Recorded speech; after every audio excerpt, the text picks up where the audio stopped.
नमस्कार, मैं कुसुमलता, हिंदी अध्यापिका। आज हम पढ़ेंगे वर्ण विचार। हिंदी भाषा को समझने के लिए पहले हमें वर्णों को समझना अति आवश्यक है। वर्ण विचार के लिए पहले वर्ण होते क्या हैं? वर्ण भाषा की छोटी से छोटी ध्वनि जिसके टुकड़े नहीं किए जा सकते वर्ण कहलाते हैं। और वर्णमाला क्या हुआ? वर्णों का समूह। जैसे हिंदी वर्णमाला है तो हिंदी भाषा के वर्णों के समूह को हिंदी वर्णमाला कहते हैं। आपने छोटी कक्षाओं में हिंदी वर्णमाला देखी होगी ना, उसमें पहले स्वर होते हैं। ऐसे ही वर्णमाला में भी दो भेद हैं, स्वर और व्यंजन। जो स्वर है, ऐसे स्वर किसको कहा जाता है? जिन वर्णों का उच्चारण करते हुए हवा जो मुंह से रुके बिना निकले, कहीं नहीं रुकती, बिना रुके बाहर हवा आती है, तो वो स्वर होते हैं। हिंदी में 11 स्वर हैं। अ, आ, ई, उ, री, ए, ओ, औ। इस प्रकार जो स्वर है वो उसके आगे 3 भेद है। 3 प्रकार के स्वर होते हैं। जो पहले हैं स्वर, ह्रस्व स्वर, ये 4 हैं। इनको बोलने में जो समय लगता है, बहुत कम समय लगता है। अ, ई, उ और री, ये 4 ह्रस्व स्वर हैं। इनको बोलने में बहुत कम समय लगता है। इसके बाद जो दूसरा भेद आता है दीर्घ स्वर। दीर्घ माने बड़ा हो गया। इसको बोलने में 2 गुना समय लगता है। जिन स्वरों को बोलने में 2 गुना समय लगे तो उनको दीर्घ स्वर कहा जाता है। ये 7 है। कुल 11 है, 11 में से 4 ह्रस्व हुए तो बाकी ये 7 है। इनको बोलने में दुगना समय लगता है। इनको दीर्घ स्वर कहते हैं। आ, ई, उ, ए, ओ। कई बार इसमें हम गलती करते हैं कि ये भी इनको छोटा वो बोलते हैं, तो इनको ह्रस्व समझते हैं। ये ह्रस्व नहीं, ये दीर्घ में आते हैं। और तीसरा भेद है प्लुत स्वर। प्लुत स्वर का चिन्ह है कि इसके बाद कोई भी अक्षर लिखा होगा, वर्ण लिखा, उसके बाद 3 का चिन्ह बना होगा। जैसे आपने कई बार देखा होगा ओम। ये अलग से स्वर नहीं है, लेकिन इन स्वरों में ही जब इनको बोलने में तिगुना समय लगता है। ह्रस्व स्वर को 1 गुना, दीर्घ को 2 गुना और प्लुत को बोलने में 3 गुना। जैसे ओम इस तरह लिखा होता है, वो प्लुत स्वर है। इनका प्रयोग हिंदी में नहीं होता, संस्कृत में ही अधिकतर होता है।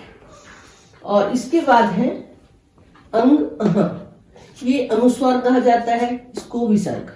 ये अयोगवाह कहा जाता है। इनको अयोगवाह यानी कि ये ना स्वर में आते हैं ना व्यंजन में। और जो अनुस्वार है, ये इसका जब बोलते हैं तो हवा नाक से निकलती है। और जो 5वां वर्ण है, हमारा 5वां वर्ण है, इसको दिखाने के लिए भी हम अनुस्वार का प्रयोग करते हैं। जैसे है पंप, कंचन।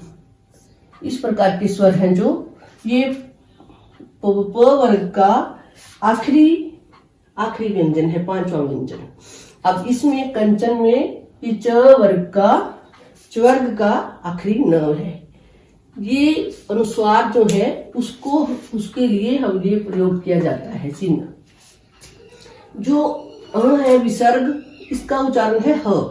जब किसी भी शब्द के पीछे विसर्ग लगती है तो उसका उच्चारण ह से किया जाता है। जैसे आपने दुख, प्रातः ऐसे शब्दों में देखा होगा। ये जो विसर्ग है इसका उच्चारण ह, दुख, प्रातः, इस तरह। जो हमारे स्वर हैं इनकी मात्राएं भी हैं। बाकी है व्यंजन। ये स्वर 11, जो हमने 11 स्वर लिखे हैं, इनकी मात्राएं हैं जो, लेकिन स्वर जैसे 11 है लेकिन मात्राएं 10 होती हैं, क्योंकि अ की कोई मात्रा नहीं होती। आ की मात्रा इस प्रकार है, जिसको हमने आवाज है आ। और जैसे काम, राम ऐसे शब्दों में आ की ध्वनि होती है। तो ई की मात्रा, इसको बोलने में कम समय लगा। ई, जैसे ऋण, दिन, तो ऐसे शब्दों में ई की मात्रा, छोटी की मात्रा आएगी। बड़ी, जैसे इसको बड़ी नहीं बोलना चाहिए, ई की मात्रा, इसको बोलने में लंबा समय लगता है। जैसे मीर, पीर, इस तरह के जो शब्द हैं लंबी ध्वनि के साथ आ रहे हैं। तो उन ऊ की मात्रा से जैसे पुर, सुल्तान, इस प्रकार के शब्द हुए ऊ की मात्रा से। ऊ की ध्वनि ऊ और ऊ में अंतर देख समझिए कि ऊ में कम समय और ऊ लंबा समय लगता है इसको बोलने में। और जब हम लिखते हैं जैसे सूरज, सूरज, तो स को लंबा समय में से बोलते हैं। ये री, इनको बच्चे इसमें काफी कंफ्यूज होते हैं। ये री की मात्रा है, ये री जैसे ऋषि वाला री है, तो री में जैसे वृक्ष हम लिखना चाहते हैं तो व व्यंजन के साथ ये री की मात्रा लगी हुई है। इसी प्रकार फिर ए, इसकी ध्वनि है ए, जैसे है मे, पे, शेर, इस प्रकार के जो भी शब्द आएंगे। ए, ये दो मात्राएं हैं, इसमें दो मात्राएं लगती हैं एक ही, लेकिन ध्वनि क्या है ए। जैसे ऐनक, मैप, पैर, इस प्रकार के जो भी शब्द होंगे। ओ की ध्वनि जैसे मोर, शोर, चोर, ये ध्वनियां इस प्रकार की हैं।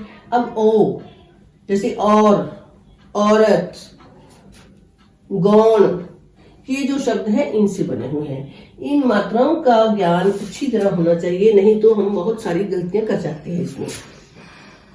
अब हमने पहले पढ़ चुके हैं वर्ण, वर्णमाला और स्वर, स्वरों के बारे में। अब जो 11 स्वर हैं, 2 अयोग वहां इसके साथ हो गए। अब बाकी है व्यंजन। व्यंजन कौन से होते हैं? स्वरों को बोलते समय तो हवा मुंह से बिना रुके निकलती है, लेकिन व्यंजन बोलते समय जब हवा मुंह से निकलती है तो रुक कर निकलती है, और हमारे मुंह के अंगों अंदर जो अवयव है उनके कहीं ना कहीं स्पर्श करती है, तो उन्हें स्पर्श व्यंजन कहा जाता है। ये स्पर्श व्यंजन है जो 25 हैं, क से लेकर म तक 25 स्पर्श व्यंजन है। इनका नाम स्पर्श व्यंजन क्यों है? क्योंकि इनको बोलते समय जो ध्वनि है, हमारी वायु है, किसी न किसी भाग से टकराती है। जैसे क्वर्ग है, च्वर्ग, त्वर्ग, त्वर्ग और पवर्ग, ये 5 है और ये इसके उच्चारण स्थान है। जैसे क्वर्ग को बोलते समय हमारी हवा जो कंठ से निकलती है, आप इसे बोलकर भी अभ्यास कर सकते हैं, क, ख, ग, घ। अब जब इनको बोलते हैं तो कंठ, इसका उच्चारण स्थान कंठ है। च्वर्ग, जब हम च्वर्ग बोलते हैं तो इस तालु से, हमारी जो हवा है तालु से टकराती है। आप इसको बोलने का अभ्यास साथ साथ कीजिए। च, छ, ज, झ, न। जब इनको बोला तो हवा जो थी तालु के साथ टकराती है। ट्वर्ग है, ट वाली जो लाइन है इसको ट्वर्ग बोला जाता है। ट, ठ, ड, ढ, न, जो हमारी जीभ है थोड़ी उल्टी हो जाती है और ऊपर तालु से लगती है, इसे मूर्धा कहा जाता है। तो मूर्धा, इसे मूर्धा वाले उच्चारण स्थान से प्रयोग होते हैं। अगला जो है बेटा त्वर्ग। त्वर्ग में ये त, थ, द, ध, न, जब इसको बोलते हैं तो हमारी जो दंत है उससे थोड़ी हवा स्पर्श होती है। त, जैसे त वाले को, जे सारी लाइन को बोलते हुए हमारी जो हवा है दंत के साथ लगती है, तो इसको दंत उच्चारण स्थान है। पवर्ग, जैसे आप प, फ, ब, भ, म बोलिए तो हमारे होठ में आपस में मिल जाती हैं और हवा रुकती है, तो ये ओठ है। जो 2 एक्स्ट्रा अतिरिक्त व्यंजन होते हैं ट और ढ, ये भी मूर्धा ही है, जो ट्वर्ग है उसके साथ ही है। ये 25 स्पर्श व्यंजन हो गए, 2 अन्य हो गए। अब इसके बाद व्यंजनों का दूसरा प्रकार आता है अंतस्थ व्यंजन। अंतस्थ यानी अंदर ही अंदर। इन वर्णों को जब उच्चारण करते हैं तो हमारी जो वायु है, हवा मुंह के अंदर ही रह जाती है, और ये इनका उच्चारण स्वरों और व्यंजनों के मध्य के में होता है, ना स्वरों जैसा ना व्यंजनों जैसा, तो इनको अंतस्थ व्यंजन कहा जाता है। अंतस्थ व्यंजन जो है 4 है, य, र, ल और व।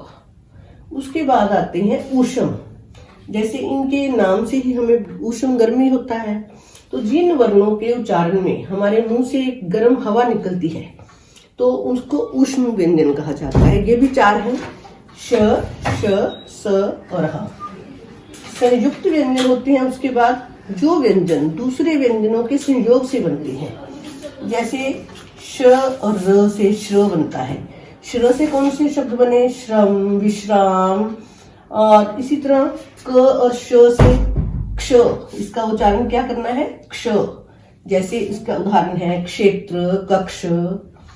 और इसके बाद है संयुक्त व्यंजन त्र। त और र के मिलने से त्र बनता है। इसके उदाहरण देखिए, जैसे पत्र, मित्र। और अब है चौथा संयुक्त व्यंजन जो है, इसको हम ज्ञ बोलते हैं, लेकिन इसका असली उच्चारण ज्ञ है। ज और न के मिलने से ही यह बनता है। हम आम भाषा में इसको ज्ञान, यज्ञ बोलते हैं, लेकिन इसका असली उच्चारण ज्ञान, यज्ञ है। इसके बाद आता है द्वित्व व्यंजन। द्वित्व व्यंजन कौन से होते हैं? जैसे दो व्यंजन एक जैसे हों और एक बिना उसके पाई के और दूसरे के साथ जुड़ जाए। जैसे जो स्वर रहित व्यंजन होता है स्वर युक्त व्यंजन के साथ जुड़े तो एक जैसा ही व्यंजन हो, तो वो द्वित्व, यानी दोनों प्रकार एक ही प्रकार के हैं। एक बिना पाई का है और दूसरा, जैसे क, ये स्वर रहित हुआ, ये स्वर वाला, तो दोनों इकट्ठे हुए तो क, पक्का, मक्का, धक्का।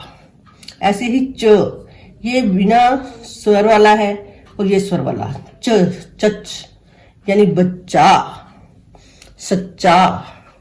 और त अगर दोनों, तो ये त जो है ये बिना स्वर वाला है, दूसरे स्वर वाले त के साथ पूरे के साथ, या आम भाषा में हम कह देते हैं कि आधा जो है पूरे के साथ मिलता है, तो पत्ता, गत्ता, इस तरह बन गया। अब द्य, द और य, इसका इस तरह भी लिखा जाता है, ये द्य। कई बच्चों को ये पता नहीं चलता कि है क्या, इसमें द और य मिला हुआ है। जैसे विद्या, विद्यालय, ऐसे शब्दों में ये इसका प्रयोग होता है। इसमें आज हमने वर्णमाला के बारे में पढ़ा है। वर्ण कितने हैं, स्वर कितने हैं, उसका उच्चारण किस प्रकार है, और अगली वीडियो में हम पूरा इसका उच्चारण स्थानों के बारे में पढ़ेंगे। धन्यवाद।